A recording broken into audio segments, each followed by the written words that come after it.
करिश्मा एक middle class family से थी। उसके माँ बाप नहीं थे। घर में सिर्फ उसके चाचा और चाची रहते थे। घर की फाइनेंशियल कंडीशन स्ट्रांग नहीं थी, इसलिए करिश्मा पर भी जिम्मेदारी का प्रेशर था।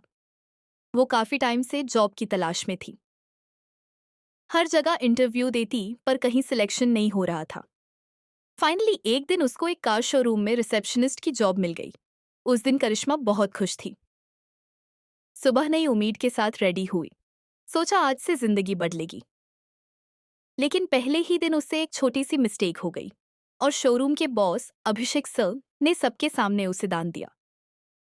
यहाँ प्रोफेशनलिज्म चाहिए, गलती बर्दाश्त नहीं होगी।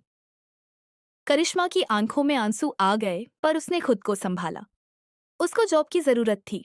करिश्मा हाइट में थोड़ी छोटी थी, जिस वजह से कुछ स्टाफ उसका मजाक भी बनाते थे। पर वो चुपचाप अपना काम करती रही। धीरे धीरे उसकी मेहनत सबको दिखने लगी। कस्टमर्स उसकी तारीफ करने लगे। शोरूम की इमेज इंप्रूव होने लगी और अभिषेक सर का बिहेवियर भी बदलने लगा। अब वो उसे सॉफ्टली बात करते, गाइड करते, कभी कभी उसकी तारीफ भी कर देते। करिश्मा के दिल में धीरे धीरे फीलिंग्स पैदा होने लगी। उसने सोचा शायद सर के दिल में भी मेरे लिए कुछ है। लेकिन एक दिन सब कुछ बदल गया। एक लेडी शोरूम में आई, साथ में एक छोटा बच्चा था। वो सीधा अभिषेक सर के चैम्बर की तरफ बढ़ने लगी। करिश्मा ने रोका, इनो मैम अपॉइंटमेंट है। वो लेडी गुस्से में बोली, तुम नहीं जानती मैं कौन हूं, और बिना रुके चैम्बर में चली गई। करिश्मा हैरान रह गई। कुछ देर बाद उसे पता चला वो लेडी कोई और नहीं, अभिषेक सर की वाइफ थी। ये सुनते ही करिश्मा का दिल टूट गया। उसने कभी सोचा ही नहीं था कि सर शादीशुदा है। उस रात वो बहुत रोई, फिर भी उसका दिल नहीं मना। एक दिन हिम्मत करके उसने अपने प्यार का इजहार कर दिया। सर, मुझे नहीं पता कब, पर मैं आपसे प्यार करने लगी हूं। अभिषेक सर ने सीधा जवाब दिया, करिश्मा तुम्हें जॉब छोड़ देनी चाहिए। मैं तुमसे प्यार नहीं करता और ये सब गलत है। उस पल करिश्मा को लगा जैसे उसकी दुनिया खत्म हो गई हो। उसने जॉब छोड़ दी। घर वालों को पता चला तो उन्होंने भी यूं बहुत कुछ सुनाया। उसके पास कोई नहीं था। एक रात उसने फैसला किया, वो मुंबई जाएगी, अपनी किस्मत खुद लिखेगी। मुंबई में स्ट्रगल आसान नहीं था।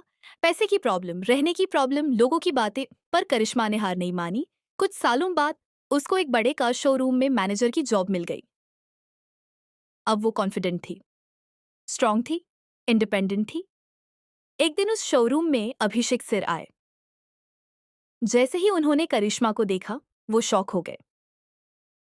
करिश्मा ने प्रोफेशनल तरीके से उन्हें इग्नोर कर दिया। थोड़ी देर बाद करिश्मा ने पूछा, आपकी वाइफ नहीं आई साथ में? अभिषेक ने धीरे से कहा, हम दोनों का डिवोर्स हो चुका है। करिश्मा एक पल के लिए चुप हो गई।